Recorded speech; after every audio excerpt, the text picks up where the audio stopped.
मेरे प्रिय बच्चे, कुछ फैसले ऐसे होते हैं जो तुम जोर से नहीं लेते, पर हर रोज लेते हो।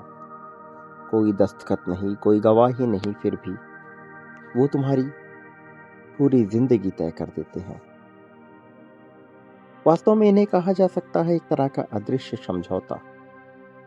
और इन्हीं अदृश्य समझौतों के चलते आज तुम्हारा जीवन इस पहलू में आ खड़ा है।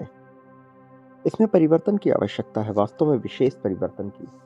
परिवर्तन जो तुमने सोचा नहीं, परिवर्तन जो तुम्हारी कहानी को नया करेगा। मेरे प्रिय, इस संसार पे कुछ बदलता है, कुछ ठहरता है और कुछ पूरी तरह से समाप्त होता है। लेकिन तुम्हें अभी इन तीनों ही पहलुओं से गुजरना है। कुछ बदलना है, कुछ ठहराना है और कुछ समाप्त करना है। और इस कारण से तुम्हारे समक्ष यह संदेश आया है। अब तुम्हें हर हाल में इस संदेश को पूर्णतः अंत तक सुनना होगा। चाहे परिस्थिति कैसी भी हो, इसे स्वीकार करना होगा। और तब इसकी गरिमा को तुम जान पाओगे, इसकी क्षमता को जान पाओगे। और तब ये कहानी तुम्हारी होगी। और ये होनी आवश्यक है मेरे प्रिय बच्चे। ये होगा तब लिखा जाएगा वो इतिहास जो वास्तव में तुम्हें लाभ देगा। ये बातें थोड़ी साहित्यात्मक लगती हैं, लेकिन इसका अर्थ बहुत गहरा है। तुम इसे जानोगे मेरे प्रिय। जब तुम किसी बात पर चुप रह जाते हो, तो उस चुप्पी में तुम कुछ स्वीकार कर लेते हो। जब तुम किसी व्यवहार को चलो कोई बात नहीं कह देते हो, तो तुम उसे वैध बना देते हो। और धीरे धीरे वही व्यवहार तुम्हारी सीमा बन जाता है। वास्तव में इसके पीछे भी कुछ रहस्य है, और रहस्य ये है कि दुनिया उतने ही आगे आती है जितनी तुम उसे अनुमति देते हो। तुमने अनुमति नहीं दिया तो किसी की हिम्मत नहीं कि कोई तुम्हारे साथ कुछ भी व्यवहार में ऐसा करे जो तुम्हें पसंद नहीं। मेरे प्रिय बच्चे, ये जीवन ऐसा है जहां तुम अब थक रहे हो, लेकिन ये थकान किसी कार्य से नहीं आ रही, अधूरे निर्णयों से आ रही है।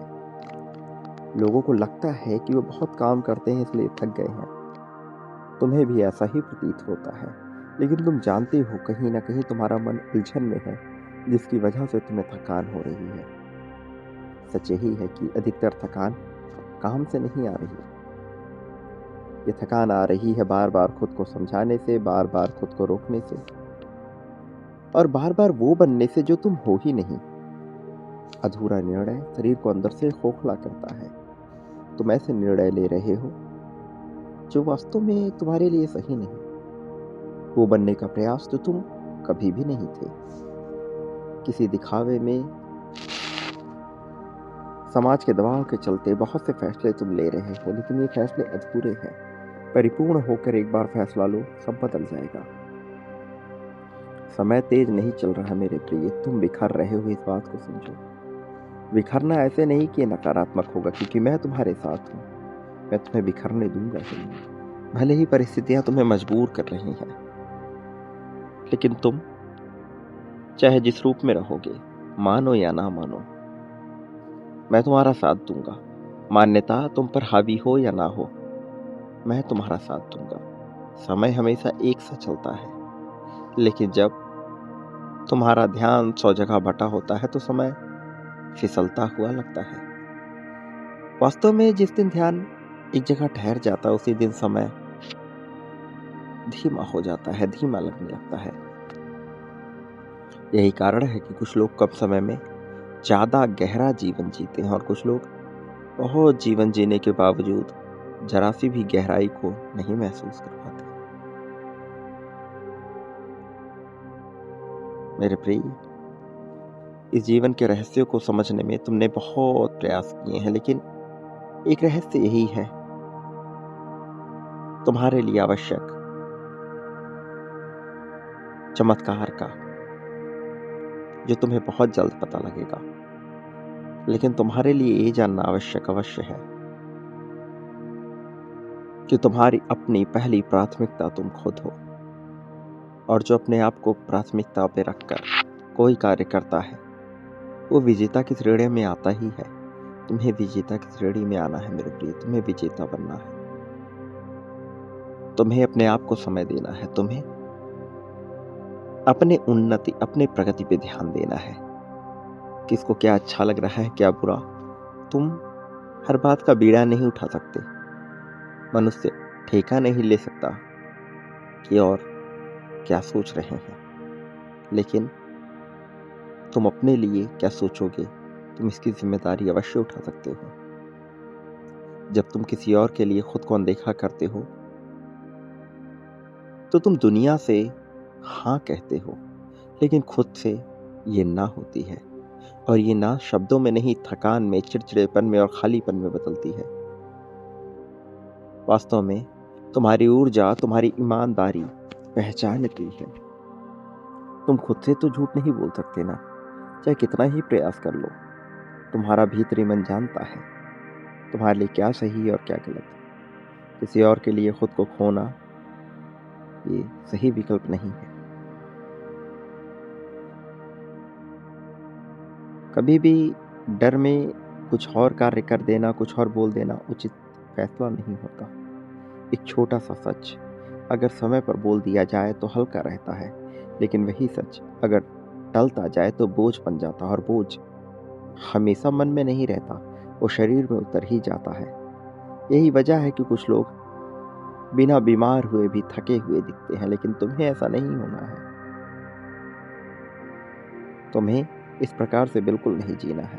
वास्तव में आदतें जीवन को नहीं चला रही होती, समझौते जीवन को चलाते हैं। लोगों को ऐसा लगता है कि मेरी आदतें ऐसी हैं जिस वजह से बाकी चीजें ऐसी हैं। असल में वो आदतें नहीं होती, वो पुराने समझौते होते हैं जिन्हें कभी किसी जरूरत पे किया गया था और बाद में उसे अद्यतन नहीं किया गया, अपडेट नहीं किया गया। जो समझौते समय पर नहीं टूटते वो जंजीर बन जाते हैं, बाधा बन जाते हैं, और वो ऐसे निर्णय होते हैं जो कष्ट देते हैं। इसलिए तुम्हें अपने समझौतों को फिर से समझना होगा, अपने जीवन को जानना होगा, कर्ता को पहचानना होगा, करने वाला क्या सोच के कर रहा है ये जानना होगा। भले ही करने वाले का नाम तुम्हारा नाम है, भले ही करने वाला वही है जिसे तुम समझ रहे हो, लेकिन इसमें एक भेद है, इसमें एक अंतर है। हर बार जब तुम कुछ कार्य कर रहे होते तो तुम नहीं रहते, कोई और होता है। ये एक रहस्य है जो वास्तव में सब नहीं समझ पाते, लेकिन कुछ लोगों के हिस्से ये समझ आती है, तुम्हारे हिस्से ये समझ आ रही है। तुम्हें इसे समझना होगा। जब तुम एक बार इसे समझ जाओगे जीवन हल्का हो जाएगा, सारे बोझ समाप्त हो जाएंगे और जीवन इतना सरल लगेगा जैसा तुमने पहले कभी नहीं सोचा। शांति बाहर से नहीं, साफ चयन से आती है मेरे प्रिय। शांति न तो ध्यान से आती है ना ही योग से। शांति आती है जब तुम तय कर लेते हो कि अब क्या करोगे और क्या नहीं करोगे। कई बार एक साफ ना 100 तकनीकों से ज्यादा असर करता है। इसलिए जब तुम अपने लिए स्पष्ट सीमाएं तय करते हो, अपने आप को समझते हो, तो सब सरल हो जाता है। और जब तुम उलझे रहते हो अधिकता में, अधिकता के वाद में, तो तुम बहुत चीजों को इकट्ठा करते हो और फिर जीवन बहुत कठिन लगने लगता है। मेरे प्रिय, याद रखो, उलझन कुछ समय के लिए ही होती है, लेकिन टालना यदि जीवन शैली बन जाए, तुम्हारा समझौता बन जाए, तो फिर जीवन जीने के बजाय काटना पड़ता है। और जो व्यक्ति लगातार टालता रहता है वो धीरे धीरे खुद से ही कट जाता है। जो टालता है वास्तव में वही डराता है। इसलिए टालना बंद करो, किसी भी तरह के फैसले को टालो नहीं मेरे प्रिय। एक कठोर निर्णायक फैसला सब बदल सकता है। याद रखो, जो हर समय उपलब्ध है उसकी कीमत कम हो जाती है, और जो अपने समय और ऊर्जा की रक्षा करता है उसके आसपास अपने आप एक सम्मान बन जाता है। दुनिया घोषणाएं नहीं सुनती, सीमाओं को महसूस करती है मेरे प्रिय। यही रहस्य है, इसे जानो, इसे समझो, इसे पाओ, जीवन बदल जाएगा। क्योंकि जीत तुम्हारे हिस्से आ रही है। जीत के तुम हकदार हो, ये जीत तुमने पुकारी है और तुम इसे पाओगे। इससे कहानी बदलेगी मेरे प्रिय बच्चे। मैं तुम्हें उस सत्य से परिचित कराने वाला हूँ जिसका लाभ तुम्हें पूरे जीवन मिलेगा। लेकिन उसके लिए तुम्हें बांटना होगा मेरे प्रिय, क्योंकि बांटने से ही चमत्कार घटित होते हैं। प्रेम, धन, संपत्ति, समृद्धि, खुशहाली के लिए बांटना पड़ता है मेरे प्रिय। तो बांटो बिना देरी किए हुए। संख्या 555 लिखकर अपनी जीत की पुष्टि करते हुए संख्या 51,000 लिखो और इसी क्रम में बांटना प्रारंभ करो। तुम बांटते हो तो बदलता है, लेकिन तुम्हें रुकना नहीं होगा, निरंतर करते रहना होगा। आभार व्यक्त करो।